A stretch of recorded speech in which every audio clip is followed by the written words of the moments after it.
भारत का सबसे पुराना दुश्मन है पाकिस्तान। आजादी के साथ ही 1947-48 की लड़ाई हो गई थी और उसके बाद से तो पाकिस्तान प्रायोजित आतंक लगातार कश्मीर घाटी को परेशान किए हुए। पिछले साल पुलवामा में जिस तरह का खूनी खेल उसने खेला था वो सबके सामने है। इस साल पुलवामा में उसने वैसी ही साजिश को दोहराने की कोशिश की। वलीद नाम का एक आतंकी है जो पाकिस्तानी आतंकवादी है। किस तरीके से आईईडी में माहिर है वो, ये भी अपने आप में जानकारी निकलकर सामने आई है। लेकिन भारतीय सुरक्षा एजेंसियों ने पाकिस्तानी साजिश की धज्जियां उड़ा दी हैं।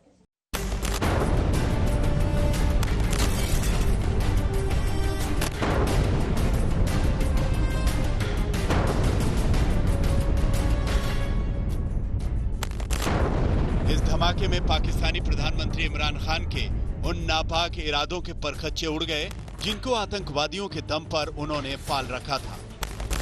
पिछले साल फरवरी में पुलवामा में आतंकी हमले करके हमारे 40 जांबाज जवानों को शहीद बनाने के बाद पाकिस्तान ने सोचा था कि फिर से एक बार दहला देंगे। कोरोना का समय है, किसी को कानो कान पता भी नहीं होगा। लेकिन जम्मू कश्मीर के सुरक्षा बलों और जवानों ने उनके इरादों को लपटों में उड़ा दिया। आज मॉर्निंग में अपना बीटीएस स्क्वाड गया। जब उसने देखा कि इसमें आईडी एक्सप्लोसिव लोडेड व्हीकल है तो हमारी टीम वहां जाके उसमें आर्मी, सीआरपी, पुलिस की टीम जाके उसको पूरे टेक्निकल ढंग से उसको डिफ्यूज किया। और इस ढंग से पुलवामा पुलिस ने सिक्योरिटी फोर्स की मदद से इस बहुत बड़े हादसा होने से रोक लिया। पाकिस्तान ने कभी भारत को अपना दोस्त माना ही नहीं, इसीलिए साजिशों के नए नए प्रयोग करता रहता है। लेकिन इस बार जम्मू कश्मीर पुलिस, सीआरपीएफ और सेना के साझा ऑपरेशन में आतंकवादियों की इस कार को वक्त रहते बर्बाद कर दिया गया जिसमें तबाही के सामान रखे थे, और फिर उसमें भारी मात्रा में रखे आईडी को डिफ्यूज कर दिया गया। इसके साथ ही एक बड़ा आतंकी हमला टल गया। पुलिस के लिए राहत की बात यही है कि समय रहते हुए उन्होंने इस ब्लास्ट को डिफ्यूज किया, वरना अगर इसका निशाना सुरक्षा बल जो कि आतंकियों का निशाना था बनते तो कहीं ना कहीं काफ़ी ज़्यादा क्षति इस ब्लास्ट से होती।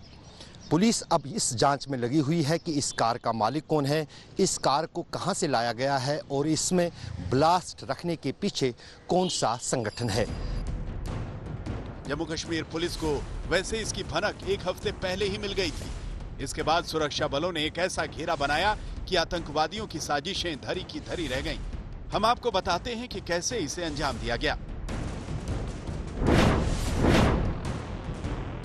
पुलवामा में सबसे पहले मुखबिर ने जम्मू कश्मीर पुलिस को आतंकवादियों की इस हरकत की सूचना दी, जिसके बाद जम्मू कश्मीर पुलिस के एसएचओ ने सीआरपीएफ के आला अधिकारियों से बात की। इसमें सेना को भी शामिल किया गया क्योंकि जैश और हिजबुल की साझी आतंकी साजिश की बात सामने आई थी। पुलवामा पुलिस को पिछले वीक से लगातार खबर आ रहा था कि मिलिटेंट्स जैश मोहम्मद और एचएम मिलकर एक सुसाइडल अटैक करने वाला है और एक सेंट्रो कार लिया है, उसमें आईडी भर के एनी टाइम अटैक कर सकता है। सुरक्षा एजेंसियों को पता चल चुका था कि एक कार पुलवामा में श्रीनगर नेशनल हाईवे की तरफ जाने वाली है जिसमें भारी मात्रा में विस्फोटक है।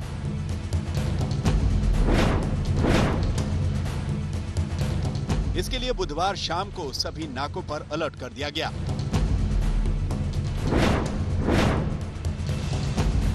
रात के 11 बजे जब पुलिस ने कार को देखा तो रोकने की कोशिश की। पुलिस को देखते ही सेंट्रो कार चला रहे आतंकी ने राजपुरा रोड की तरफ गाड़ी को मोड़ दिया, लेकिन राजपुरा रोड पर भी पहले से नाकेबंदी थी। यहां आतंकी ने नाके तोड़कर भागने की कोशिश की, जिसके बाद सुरक्षा बलों ने कार पर गोलियां चलानी शुरू कर दी, लेकिन अंधेरे का फायदा उठाकर आतंकी कार छोड़कर फरार हो गया। बाद में जब कार की तलाशी ली गई तो उसमें करीब 45 किलोग्राम आईईडी विस्फोटक थे। इसी गाड़ी में जिसका खबर था जब नाका पार्टी के पास आया तो हमारे फोर्स ने वार्निंग फायर दिया। वार्निंग फायर करने के बाद मिलिटेंट गाड़ी घुमा के वहां से भागा। अगला नाका पार्टी भी उस पर फायरिंग किया, वार्निंग फायरिंग किया, तो उस जगह मिलिटेंट चूंकि अंधेरा था गाड़ी को छोड़ के वहां से भाग गया। अब उस विस्फोटक को डिफ्यूज करने की चुनौती थी, क्योंकि पुलवामा वन में करीब 40 किलो विस्फोटक देश को बहुत महंगा पड़ गया था। जवानों ने रात भर इंतजार करके एक्सपर्ट की टीम को बुलाया और फिर गुरुवार सुबह 8 बजे बम स्क्वाड को बुलाकर आईडी को डिफ्यूज किया गया। इसको डिफ्यूज करने में भयंकर धमाका हुआ, जिसकी गूंज 2 किलोमीटर तक सुनाई दी।